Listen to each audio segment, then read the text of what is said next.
Hoy tenemos con nosotros a Helen Blecherman. Helen es una escritora mexicana afincada en Sheffield desde hace más de 7 años y hoy está con nosotros en el Instituto Cervantes de Dublín para dar una conferencia sobre las palabras, pero más en concreto el sentimiento que las palabras nos provocan cuando vivimos fuera de nuestra patria, de nuestra tierra. Helen, buenas tardes. Gracias por la invitación. Oye, ¿qué relación hay entre la distancia y las palabras, el sentimiento que nos provocan las palabras? Fíjate que la verdad es que vivimos adentro del lenguaje y lo hacemos tan automático, hablamos y escuchamos todo el tiempo que normalmente creemos que esa es la realidad y a veces que esa es la única realidad. Cuando nos movemos geográficamente de nuestra casa, esa distancia rompe esa inercia del lenguaje y se empieza a experimentar de otra manera. Hay palabras que causan emoción, hay palabras que causan tristeza, pero como que la distancia intensifica. Ahora, el lenguaje es algo todos tenemos este mecanismo tan complejo que realmente es la herramienta más poderosa que el hombre ha evolucionado jamás. Y está íntimamente interconectado con la manera en que vemos el mundo. Entonces, imagínate, aprendemos nosotros a ver el mundo a través del lenguaje y ahora quítame mi lenguaje, ni siquiera una segunda lengua adoptada hace las veces de la materna. ¿Se sufre en algún momento cuando no puedes expresar lo que sientes en tu lengua materna? Yo creo que sí. Y el filósofo francés Jacques Derrida sugiere algunas posiciones filosóficas interesantes. Él dice, si no estás en tu tierra y no puedes hablar tu lengua, olvídate de ella, ya hazte una vida, olvídate. Pero sí nos asegura, eso genera locura. Mi abuela materna que llegó de Rusia, jamás le escuché una palabra en ruso. Eso sí, hablaba yiddish y yo creo que eso la salvó de la locura. Pero otra posición que dice Derrida es, trata de adaptarte a la norma, lo que sea, pero dice eso también genera locura. Lo que él hace como extranjero, él mismo, es abrazar la diferencia, abrazar la alienación, lo alien que hay en ese desfase de realidad cuando no hablas tu propia lengua. Es abrazarla, aceptarla, y yo le agregaría, y sé creativo.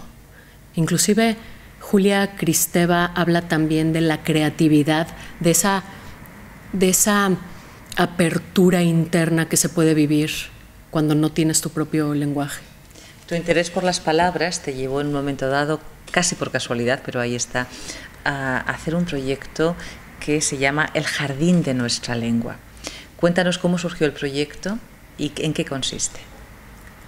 Surgió desde mi extranjería, esa es la verdad. Cuando yo me di cuenta, cuando realmente con el tiempo yo de ser extranjera mexicana en el Reino Unido y me di cuenta que las palabras me sabían diferente, las palabras en español que tenían otra intensidad cuando yo las decía, coincidió con que estaba yo de visita en México, caminando en la Condesa, de donde yo nací y crecí, y una librería me jaló, pero como magneto, de esas veces que dices, tengo que entrar, pero no quiero, pero entras. Entré, vi el diccionario de mexicanismos, lo agarré y empezamos el Jardín de Nuestra Lengua, proyecto que disfrutamos muchísimo. Invitamos a mexicanos que viven fuera, sobre todo en el Reino Unido y en Irlanda, a que nos manden una palabra que tenga resonancia emocional y además una historia personal ligada a esa palabra. Bueno, nos mandaron Xochimilco, mañanitas, chile, echarse, agüitarse, virote, chocolate, metate, petate, palabras mexicanas que de alguna manera les llegaban. Eso lo grabamos en español, porque otros proyectos los hago en inglés, porque eso es lo que corresponde. Se lo mandamos a Radio UNAM, nos apoyó, hicieron la producción de todo el material y estas palabras mexicanas vividas ya por extranjeros aterrizaron en México donde pertenecen de regreso. O sea que estás creando un jardín hermoso. Espero. Dime qué palabras usas y te diré cómo eres. ¿Verdad o mentira? Verdad y mentira. Para empezar, yo creo que verdad, y yo le agregaría, dime qué palabras usas y te diré cómo somos. Porque son acuerdos que tenemos, son acuerdos. En nuestra sociedad las palabras son expectativas y acuerdos en esta inercia que genera el lenguaje. Pero lo interesante es que las palabras son las mismas que pueden romper esa inercia, que pueden liberar a la realidad, que pueden expander la realidad, que pueden hacer a la persona otra vez volver a pensar. Entonces, si estamos adentro del lenguaje todo el tiempo y un poquito en automático, el mismo lenguaje es el que rompe ese automático. Usas la tinta para escapar como los pulpos, dijiste una vez. ¿De qué o de quién escapas? Me invitaron muy amablemente a participar en una lectura preciosa de cuento corto en Sheffield que se llamó Octopus. Y ellos decían, sí, porque el pulpo tiene 3 corazones y usa la tinta para escapar. Y yo puse en mi página web, porque también uso la tinta para escapar. Lo que tengo que decir es que uso la tinta para reconocerme. Y seguramente reconocer la otra parte de la moneda es escapar. Seguro que escapo y me reconozco, y escapo y me reconozco. A final de cuentas, tomando en cuenta el contenido de mis cuentos, yo creo que trato de escapar de la muerte. Aunque en México nos fascina, ¿no? Y el Día de Muertos, etcétera, yo escribiendo trato de escapar de la muerte.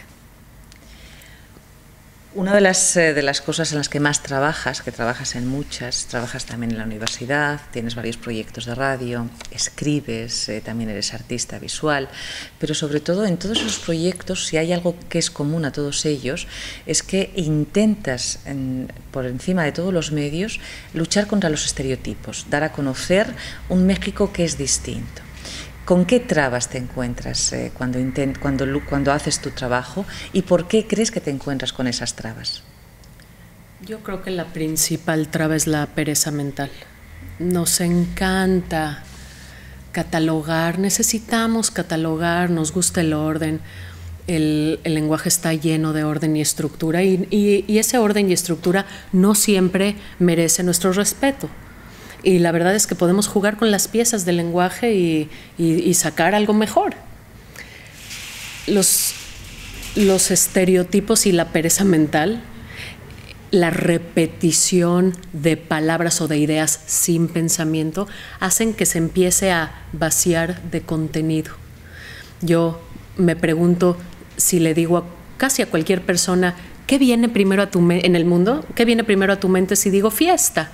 A lo mejor no es la palabra fiesta, a lo mejor no es lo mismo si le pregunto a un mexicano que viene a tu mente con la palabra fiesta, ya no digamos con la palabra revolución. Entonces, contestando a la pregunta, yo creo que lo primero es la pereza mental y nuestra inercia por catalogar.